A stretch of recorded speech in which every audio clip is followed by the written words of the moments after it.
কিংবা আসন্ন যে নির্বাচন আছে সেই নির্বাচনে জয়লাভ করার আশায় উক্ত বাউলদের ভোট নেওয়ার আশায় তাদের পক্ষে ছাপাই গায়, কিন্তু তারা এটুকু ভাবলো না যে তার পাশে ছাপাই গাওয়ার ফলে তারা নাস্তিক হয়ে যাচ্ছে বা নাস্তিকের দিকে চলে যাচ্ছে।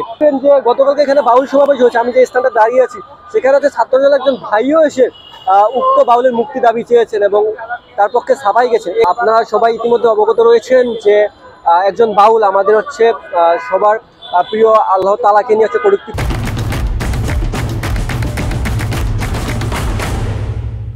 করেছেন, আমাদের সৃষ্টিকর্তাকে নিয়ে কটূক্তি করেছেন। যে বক্তৃতাটি আপনারা শুনলে সবার ঘৃণা জন্মাবে।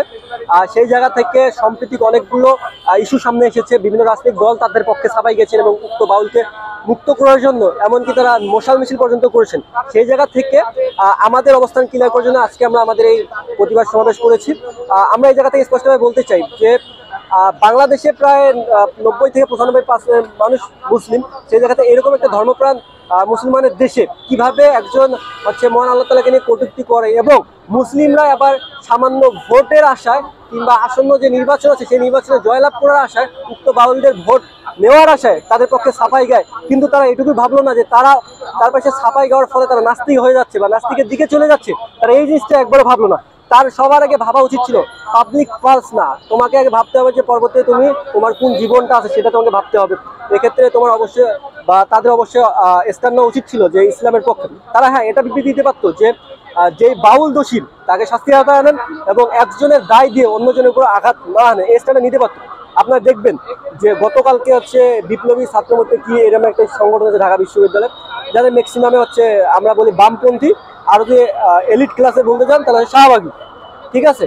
এরা সব গতকালকে মশাল মিছিল করছে এবং সবচেয়ে দুঃখজনক একটা বিষয় আছে, ঢাকা বিশ্ববিদ্যালয়ের রাজুতে বসে তারা ওই বাউলের যে বক্তব্য সেটাকে আবার বিশ্লেষণ করছে, বিশ্লেষণ করে আবার সেটার পক্ষে ছাপাই গাইছে এবং সেটাকে আবার মানে মূল স্ট্রিমে প্রমোট করছে করে আমাদের যে ইসলামটাকে আছে এটাকে একবারে বিভ্রান্তির দিকে নিয়ে যাচ্ছে কিংবা প্রশ্নবিদ্ধ করার চেষ্টা করতেছে। আমরা সেই জায়গাতে বলতে চাই ঢাকা বিশ্ববিদ্যালয়ে এতগুলো মানুষ, ধর্মপ্রাণ মুসলিম মানুষ, কিংবা ঢাকা বিশ্ববিদ্যালয় শিবির যে জয়লাভ করেছে এতগুলো শিবিরের মানুষ যারা হচ্ছে ইসলাম নিয়ে কাজ করে, তারাও কোনো প্রতিবাদ করলো না, তারা সবাই চুপচাপ।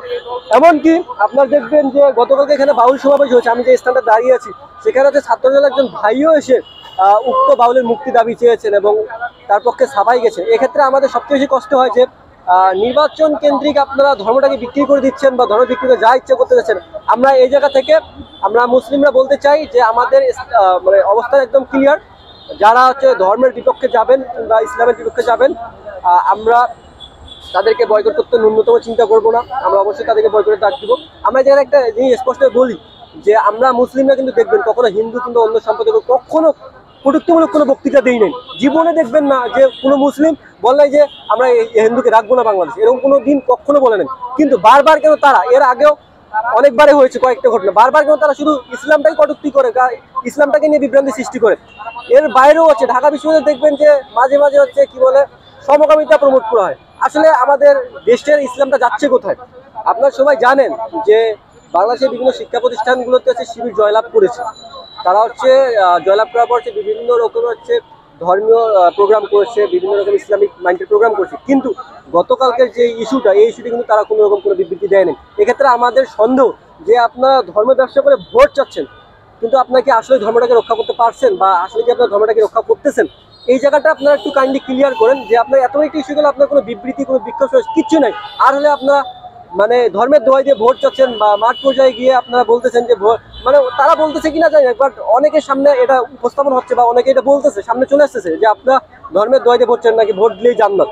আসলে আপনারা কোন ইসলামটাকে রক্ষা করতেছেন এটাও একটু বলেন, যে নাকি ধর্মের ব্যবসা করতেছেন সেটাও ক্লিয়ার করেন।